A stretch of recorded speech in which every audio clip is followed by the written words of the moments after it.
আওয়ামী লীগ নেতাকর্মীরা দিশেহারা, ছাড়তে চান রাজনীতি। এরপরে দেখবেন মসজিদের মাইকে ঘোষণা দিয়ে 2 গ্রামবাসীর সংঘর্ষ, আহত 50। সবশেষে দেখবেন ফ্যাসিবাদের দোসররাই পোশাক শিল্পে অস্থিরতা তৈরি করছে, শ্রমিক ঐক্য। এখন বিস্তারিত। দীর্ঘদিন ক্ষমতায় থাকা আওয়ামী লীগের সভাপতি ও সাবেক প্রধানমন্ত্রী শেখ হাসিনা ছাত্র জনতার অভ্যুত্থানে ক্ষমতা ছেড়ে দেশ পালিয়ে যাওয়ার পর দলটি এখন নেতৃত্ব শূন্যতায় ভুগছে। অথচ গত 23 জুন আওয়ামী লীগের ৭৫ বছর পূর্তি পালনেও পরিস্থিতি ছিল ভিন্ন। রাজধানী সোহরাওয়ার্দী উদ্যানে আয়োজিত সমাবেশে নেতাকর্মীর উপস্থিতি ছিল কানায় কানায় পূর্ণ। কিন্তু মাত্র 2 মাসের ব্যবধানে পরিস্থিতি এখন পুরোপুরি পাল্টে গেছে। শেখ হাসিনা ভারত পালিয়ে যাওয়ার পর শীর্ষ নেতারাও অনেকে দেশ ছেড়েছেন, আবার কেউ কেউ দেশ ছাড়ার চেষ্টাকালে গ্রেফতার হয়েছেন। এছাড়া নেতাদের মধ্যে এখনও যারা দেশে অবস্থান করছেন তাদের প্রায় সবাই আত্মগোপনে আছেন।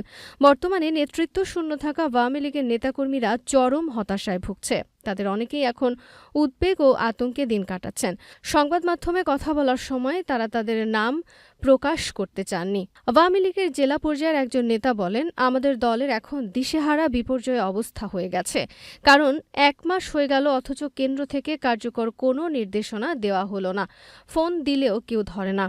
হামলা মামলা সব মিলিয়ে নেতাকর্মীরা হতাশ হয়ে পড়েছে। এ অবস্থায় নেতাকর্মীদের অনেকে রাজনীতি ছেড়ে দেওয়ার কথা ভাবছেন। অন্যদিকে আওয়ামী লীগের এখনকার যে অবস্থা দেখা যাচ্ছে সেটার জন্য দলের সিনিয়র নেতাদের দায়ী করেছেন তৃণমূলের কর্মী সমর্থকরা। ফরিদপুরের একজন আওয়ামী লীগের কর্মী বলেন, ক্ষমতা হারালে এমন অবস্থা যে হতে পারে সেটা তো নেতাদের অজানা থাকার কথা না, তারাই তো এর জন্য দায়ী। তিনি আরও বলেন, ক্রিম খাইল নেতারা, কোটি কোটি টাকা বানাইল তারা, আর তাদের পাপের শাস্তি ভোগ করতে হইতেছে আমাদের মতো তৃণমূলের নেতাকর্মীদের। তবে বিদেশে অবস্থান করা আওয়ামী লীগের একজন শীর্ষ নেতা বলেন, আওয়ামী লীগের নেতৃত্বে ৭১ সালে এদেশ স্বাধীন হয়েছে, কাজেই দেশ যতদিন থাকবে আমাদের দলও থাকবে, আমরা আবারও ঘুরে দাঁড়াবো। হামলার ভয়ে নিজেরা গা ঢাকা দিলেও আওয়ামী লীগ নেতাকর্মীদের বেশিরভাগের পরিবার পরিজন তাদের এলাকাতে রয়েছেন। তবে আয় রোজগার না থাকায় সংসার চালাতে গিয়ে অনেকের স্ত্রী সন্তানরা বিপাকে পড়েছেন। পালিয়ে ঢাকায় আশ্রয় নেওয়া আওয়ামী লীগের কর্মী বলেন, আমরা নিজেরাই তো পালিয়ে বেড়াচ্ছি, কাজকাম করব কি করে, আর আয় না থাকলে সংসারের কী অবস্থা হয় তা তো বুঝতেই পারছেন। পেশায় অটোচালক ওই ব্যক্তি জানান, সংসার চালাতে না পেরে তার স্ত্রী প্রায়ই ফোন করে কান্নাকাটি করে। তিনি বলেন, এভাবে কতদিন থাকবে, ভাবতে গেলেই কান্না আসে।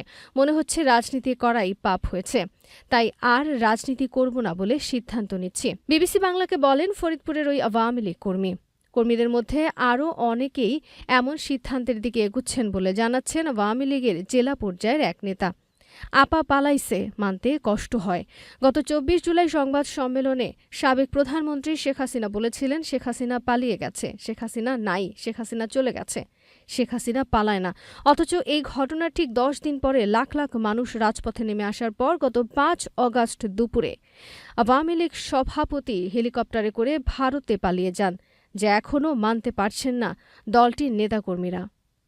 10 দিন পরে লাখ লাখ মানুষ রাজপথে নেমে আসার পর গত 5 অগাস্ট দুপুরে আওয়ামী লীগ সভাপতি হেলিকপ্টারে করে ভারতে পালিয়ে যান, যা এখনও মানতে পারছেন না দলটির নেতাকর্মীরা।